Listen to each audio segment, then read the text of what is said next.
You have to move your head to avoid punches in a street fight. And even though it might not be part of your kickboxing, your Muay Thai game, your MMA game, you're more somebody who likes to block, it's very important that you still train head movement, because if you ever do get attacked on the street, evading punches with slips is so important.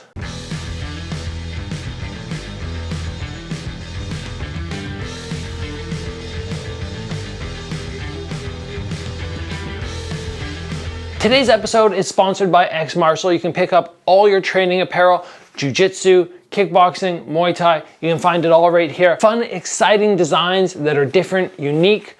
There's a link in the description below. You can save 10% with my promo code Gabriel Varga. So I saw this clip on social media the other day of somebody almost getting sucker punched, not quite from behind, but what a lot of people do when they don't have confidence in actually fighting, they kind of walk up and they put their hand on you, and then maybe they go to like, oh yeah, I'm gonna move away, and then they go to whip a punch in. The important part of this is you don't always have time to get your hands up, because very often when you put your hands up, it looks like you want to fight.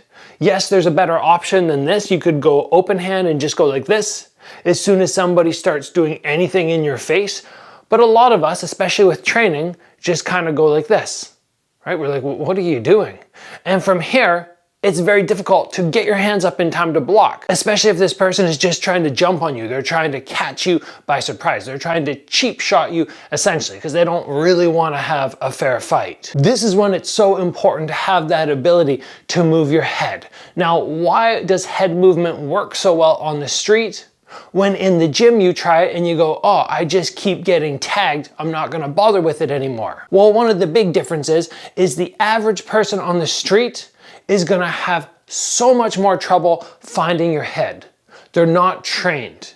And while you might not think it's that difficult to hit a target, when somebody starts taking little movements, even like this, and then they start incorporating something like that, the average person is just going to be missing. They're going to be hitting air all the time. Whereas at the gym, people are used to movement. They're used to, okay, I adjusted my feet, the pad moved a tiny bit, I can hit it.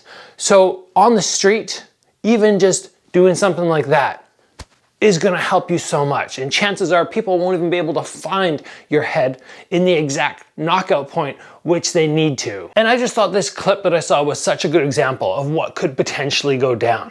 So we see the guy who's throwing the punch, he kind of walks like this, and it looks like he's not really paying attention. He's like, oh, okay, well, this guy's not going to hit me. He's kind of looking this direction. He puts his hand on the dude who has to defend himself, and then just goes to full on sucker punch him. And like I said, there wouldn't have been time for the guy who's just standing here with his hands down, who's not looking for confrontation. There wouldn't be time for him to get his hand up. And even if he does get his hand up, he gets that arm up and he blocks, it still kind of hurts. Knuckle against your hand, or knuckle kind of landing 50%, it's gonna leave a mark. It's not gonna feel nice. Head work is always going to be better. And we have to keep in mind that if somebody connects, if they connect on us, they're going to have so much more chance of getting a quick rechamber. And then when you go to throw a counter shot, you might not land. But when somebody misses, they're going to overthrow their body, they're going to overextend, and then they're going to be that much slower getting back, and it's going to be that much easier for you to actually find the target, defend yourself, one punch, get everything done, and be able to get out of there, just as we saw in this clip. And if you guys are looking to improve your defense, you're looking to up your game, remember you can get on the wait list for my upcoming defense course. So again, while you might not love head movement, as I really don't, in fight sport, it's not my go-to form of defense. If I have kickboxing gloves on, I'll let them rest here. If I have MMA gloves, maybe I'll go for some elbow blocking style. But I need to recognize that yes, it's still important to work that head movement. And more often than not, you're probably wondering what's the most important head movement to have down?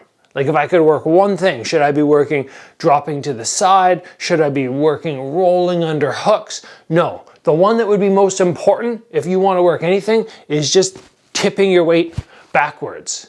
Because a straight punch is going to be out of range, a hook punch is going to whiz by, and you're not within that striking range for a good follow-up. You can just tip backwards, throw your counter shot or tip backwards and get that exit, and then get your hands up to defend yourself from further attacks. And my favorite way to train my students, and it's worked very well on head movement, is to take pool noodles and just poke it at them, swing at them. I have some people now, some of my younger students, who are just wizards at moving their head. Forwards, backwards, punches about to land with them, they turn to the side.